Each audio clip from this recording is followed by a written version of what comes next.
আসসালামু আলাইকুম রহমতুল্লাহি অবরাকাতু। বিসমিল্লাহির রহমানির রহিম। প্রিয় বন্ধুগণ, আজকের ভিডিওতে একটি খুবই সুন্দর শিক্ষণীয় ভিডিও আপনাকে দেখাতে চলেছি, যে ভিডিওটি দেখে আপনি একটু হলেও শিক্ষা নিতে পারবেন।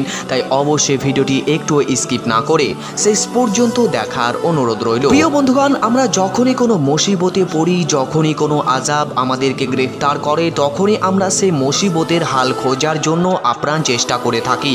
কেউ মসজিদে গিয়ে আল্লাহ তাআলার ইবাদত করি, আবার কেউ আল্লাহ তাআলার দেওয়া অফুরন্ত নেয়ামত কুরআনুল কারীমের তেলাওয়াত করে থাকি এবং সেখান থেকে আমরা আমাদের মুসিবতের হাল খোঁজার চেষ্টা করি। কিন্তু প্রিয় বন্ধুগণ, কথাটা তিক্ত হলেও সত্য যে আমাদের সমাজের বেশিরভাগই যুবক কানে ইয়ারফোন লাগিয়ে মিউজিক শুনে মনকে প্রশান্তি দেওয়ার চেষ্টা করে থাকে।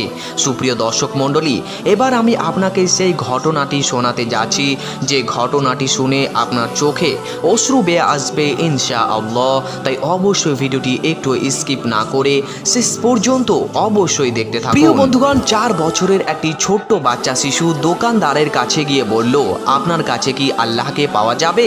দোকানদার এই কথা শুনে সেই ছোট্ট বাচ্চা শিশুর কাছ থেকে 1 টাকার কয়েনটি হাতে নিয়ে বাইরে ছুঁড়ে ফেলে দিয়ে বলল, দূর হ হতচ্ছাড়া, যেখান সেখানে যাই তাই বায়না ধরিস, এই বলে তাকে তাড়িয়ে দিল। এরপর এই ছেলেটি পাশের একটি দোকানে গিয়ে 1 টাকার কয়েন নিয়ে দাঁড়িয়ে আছে। এমতো অবস্থায় দোকানদার তার দিকে তাকিয়ে তাকে জিজ্ঞাসা করলো, তুমি 1 টাকা দিয়ে কি কিনতে চাও? এরপরে সে বাচ্চাটি বলল, আমি আল্লাহকে কিনতে চাই, আল্লাহকে কি আপনার দোকানে পাওয়া যাবে? বাচ্চার এই কথা শুনে দ্বিতীয় দোকানদারও তাকে তাড়িয়ে দিল। বাচ্চা তো অবুঝ, সেই অবুঝ বাচ্চা হাল ছাড়লো না। সে বাচ্চাটি প্রত্যেকটি দোকানদারের কাছে যায় এবং আল্লাহকে কেনার আপ্রাণ চেষ্টা করে। এভাবে সে বাচ্চাটি 40টি দোকান ঘুরে এবং এক বৃদ্ধ দোকানের সামনে দাঁড়িয়ে আছে। এমতো অবস্থায় সে বৃদ্ধ দোকানদারটি বাচ্চাটিকে জিজ্ঞেস করলো, তুমি 1 টাকা দিয়ে আল্লাহকে কেন কিনতে চাইছো? কি করবে তুমি আল্লাহকে দিয়ে? এই প্রথম বাচ্চাটি এরকম প্রশ্ন শুনে তার চোখে মুখে একটি আশার আলো ফুটে উঠল, নিশ্চয় এই দোকানে আল্লাহকে পাওয়া যাবে। বাচ্চাটি তখন উত্তর দিয়ে বলল, আমার তো বাবা নেই, এই দুনিয়াতে আমার মা ছাড়া আর কেউ নেই, আর আমার মা সারা দিন খেটে খুঁটে কাজ কর্ম করে আমার জন্য খাবার জোগাড় করে। আমার মা এখন হাসপাতালে ভর্তি, আমার মা মারা গেলে আমি কি খাবো? আমার জন্য কে খাবার নিয়ে আসবে? ডক্টর বলেছেন একমাত্র আল্লাহ আমার মাকে বাঁচাতে পারবে, আপনার দোকানে কি আল্লাহকে পাওয়া যাবে? তখন বৃদ্ধ বয়স্ক মানুষটি কথা শোনার পর অশ্রু ভরা কণ্ঠে বলল, হ্যাঁ পাওয়া যাবে। তোমার কাছে কত টাকা রয়েছে? বাচ্চাটি উত্তর দিয়ে বলল, আমার কাছে মাত্র 1 টাকা রয়েছে। তখন বৃদ্ধ বয়স্ক মানুষটি বলল, সমস্যা নেই, 1 টাকাতেই আল্লাহকে পাওয়া যাবে। এরপর বৃদ্ধ বয়স্ক লোকটি 1 টাকা হাতে নিয়ে পুরো দোকানটি খোঁজাখুঁজি করার পর দেখলো 1 টাকাতে 1 গ্লাস পানি ছাড়া আর কিছু দেওয়ার মতো সাধ্য নেই।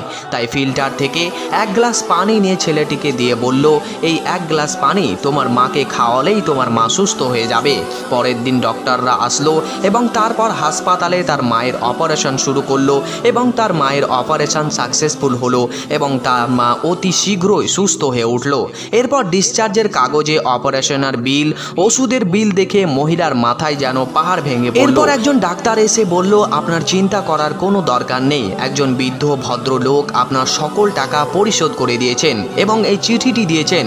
সেই ডক্টর সেই চিঠিটি মহিলাকে দিলেন এবং সে মহিলা চিঠিটি খুলে দেখলেন, সেই চিঠিতে লেখা রয়েছে, আমাকে ধন্যবাদ দেওয়ার কোনো দরকার নেই, আপনাকে সুস্থ করেছেন তো একমাত্র আল্লাহ তাআলা, আমি তো তার ওসিলা মাত্র, বরং ধন্যবাদ দিতে চাইলে আপনি আপনার সেই ছোট্ট অবুঝ বাচ্চাটিকে ধন্যবাদ দিন, কারণ সেই বাচ্চাটি 1 টাকা হাতে নিয়ে আপনার জন্য আল্লাহকে দোকানে দোকানে খুঁজে বেড়াচ্ছিলেন, কারণ তার বিশ্বাস এবং আস্থা ছিল ডাক্তারের মুখ থেকে সে শুনেছিল একমাত্র আল্লাহ তার মাকে বাঁচাতে পারবে। তাই পাগলের মতো সে দোকানে দোকানে 1 টাকা হাতে করে আল্লাহকে কিনে নেওয়ার জন্য ছুটে বেড়াচ্ছিল। এরই নাম হলো বিশ্বাস, আর এরই নাম হলো ঈমান। বুকে ঈমান সতেজ থাকলে কোটি টাকা দান করেও আল্লাহকে পাওয়া যায় না, কিন্তু যদি সত্য ঈমান থাকে তাহলে 1 টাকাতেই আল্লাহকে খুঁজে পাওয়া যায়, এটাই তার জ্বলন্ত প্রমাণ। আসুন আমরা আজ থেকে তওবা করি এবং আল্লাহ তাআলাকে খোঁজার চেষ্টা করি, সরল পথে চলার চেষ্টা করি।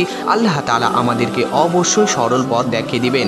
ভিডিওটি ভালো লাগলে অবশ্যই একটি লাইক করবেন আর বন্ধুদের সাথে এই ভিডিওটি অবশ্যই শেয়ার করবেন, যাতে করে তারাও এই সুন্দর শিক্ষণীয় ভিডিওটি দেখে নিজের ঈমানকে তাজা করতে পারে। আল্লাহ পাক রব্বুল আলামিন আমাদের সকলকে সদা সর্বদা হেফাজত করুন। আমিন সুম্মা আমিন।